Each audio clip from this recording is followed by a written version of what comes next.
الرحيم إلهي بقى mahadsan oo mudan nabadgelyo in xariisna korkiisa ahaato nabigeena Maxamed sallallahu alayhi wasallam waa mar kale ee barnaamijkeeni talawaaya arag ee ka imaan jiray xarunta wacyigelinta iyo aqoon baarista ee ogaal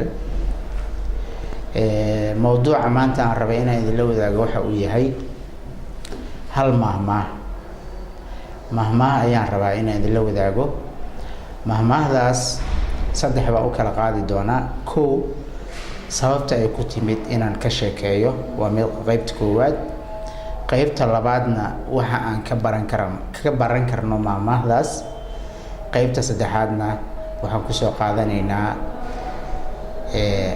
talo ku saabsan oo aan ka maaragtay faa'iidada markii aan helo kadib talo ku saabsan mahmaahdaas mahmaahdaas waa mid caan ah oo dadka Soomaalida intooda badan ama guud ahaanba ay garanayaan waa midda tiraahda inta aadan falin ka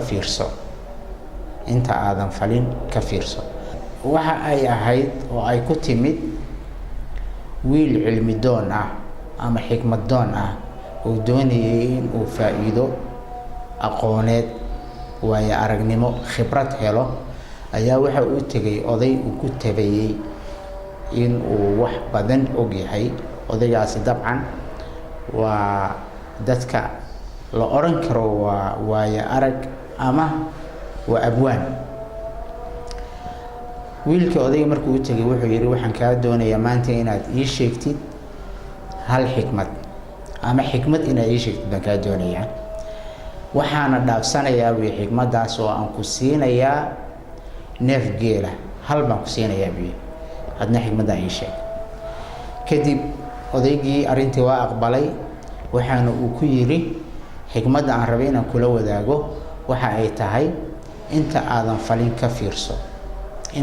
falin ka fiirso odaygii markii inta uu sheegay wiilkii maamaahdii waa qaatay ballantiina waa uu ka soo baxay oo wuxuu siiyay hashi ayuu siiyay odaygii waana uu ka tagay xoogaa wuu salugsanaa oo ma uusan aad uga meedaadegin xoogaa waxaa la yara weynaa hasha uu baxshay xikmadda loo sheegay ama mahmaahda loo sheegayna waa ay la yareed wuxuu yiri armaysan isu dhigmin hal mahmaah iyo neef dhan oo geela adigu wuu labalabeeyay kadibna waa uu socday uu iska tagay aqalkoodii buu tagay arintii ayuu odaygii aabihiis ahaa u sheegay wuxuu ku yiri aabe odaygii hebel ahaa baan u tagay waxaan ka codsaday inuu xikmad ii sheego anna waxaan u ballan qaaday inaan siinayo hal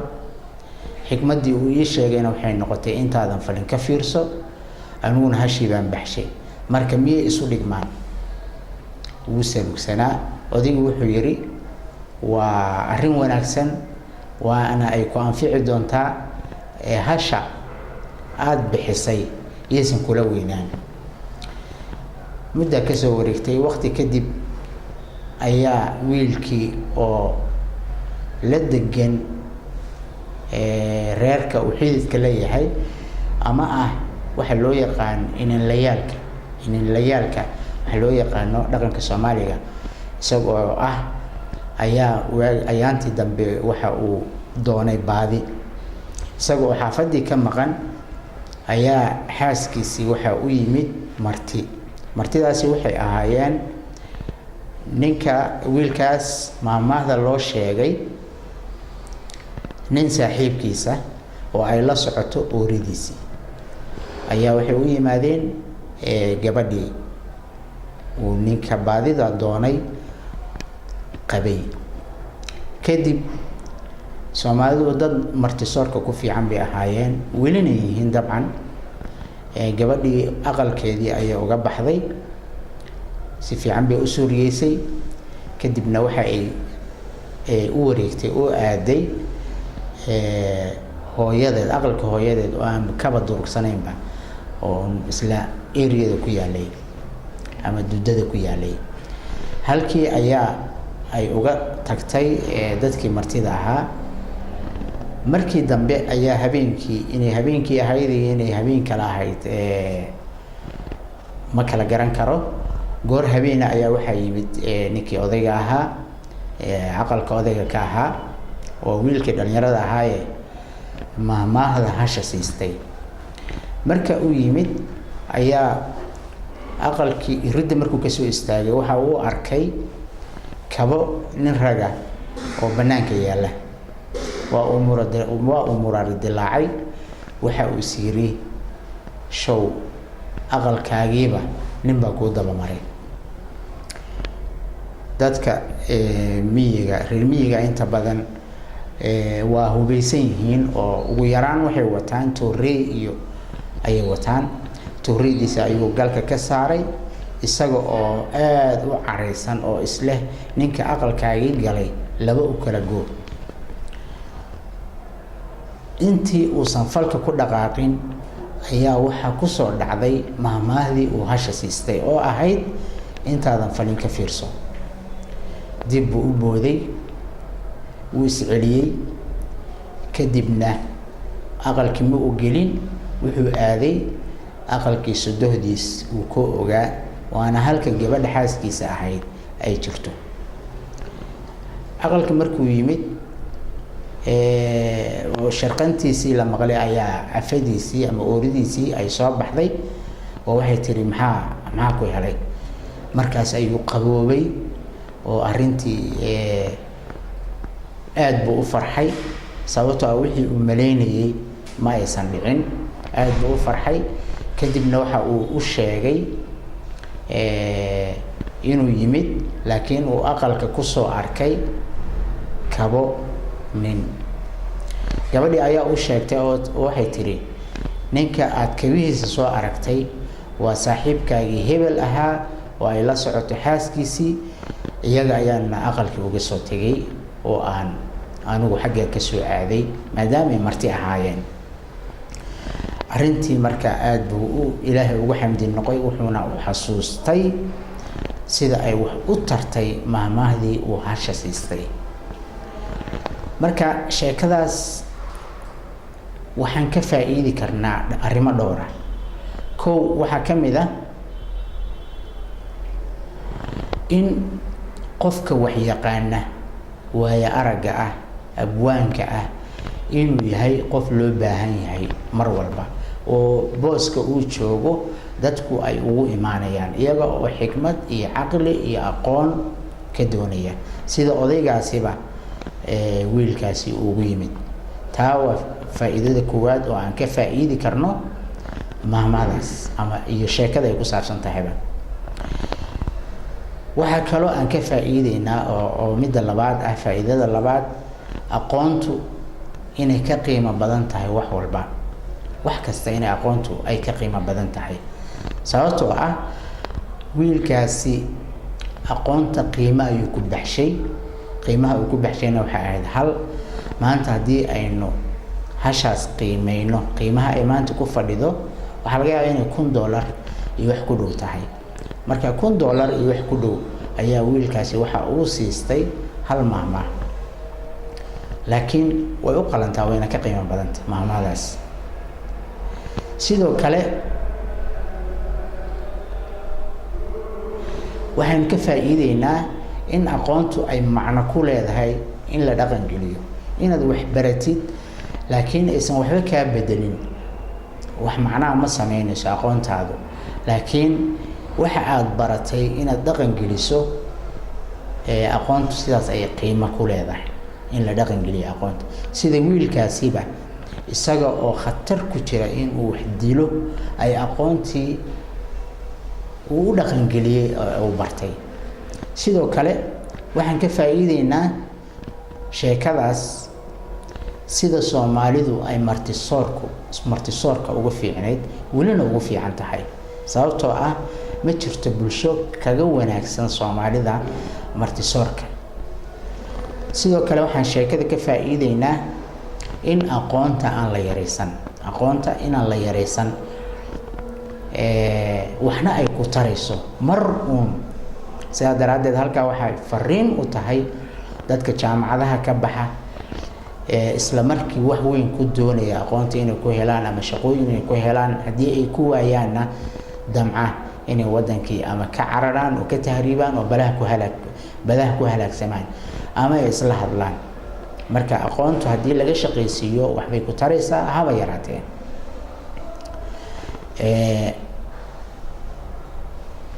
intaasi waa inta aan ka faa'iideyno maahmaahda yarta ah.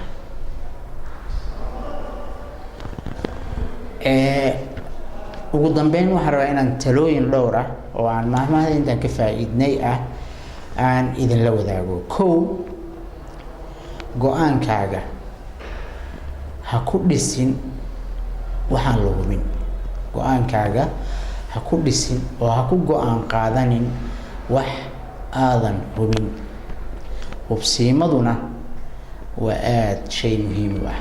labo, waayadan dambe dadka Soomaalida iyo adduunkuba waxay aad u isticmaalaan ama u adeegsadaan baraha bulshada, gaar ahaan waxa loo yaqaan ama aaladda loo yaqaan Facebook. dad badan oo aadan garanayn ayaa ku jira, kuwa badan oo taqaanidna dabcan waa ku jiraan oo saaxiibaad yihiin.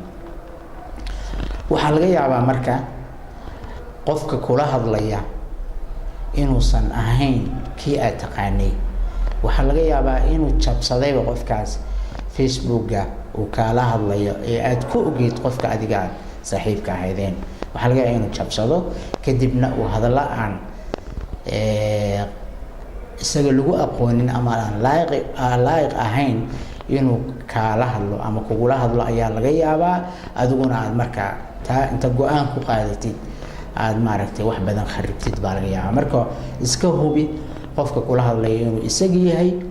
waxaa laga yaabaa qof magaciisa isticmaalaya, waxaa laga yaabaa qof sawirkiisa isticmaalaya, waxaa laga yaabaa qof isaga iska dhigaya laakiin aan isagii ahayn. sidaa daraaddeed waa arrin u baahan hubsiimo. sidoo kale waxaa marmarka qaarkood la adeegsadaa oo dadka wax kharibaya ay adeegsadaan inay isu keenaan codad iyo sawiro la isku dhejiyey ama la kala jarjaray, halkaasna ay ka soo baxdo ama uu ka soo baxo macne khaldan oo qofka laga fahmi karo. sidaa daraaddeed iska hubi sawirkan makiiba, codkan makii saxda ahaaba, waxaan la kala jarjaray ma sidii qofkaasi uu u yiriba mase waxbaa laga bedelay. hubsiimo hal baa la siistaa.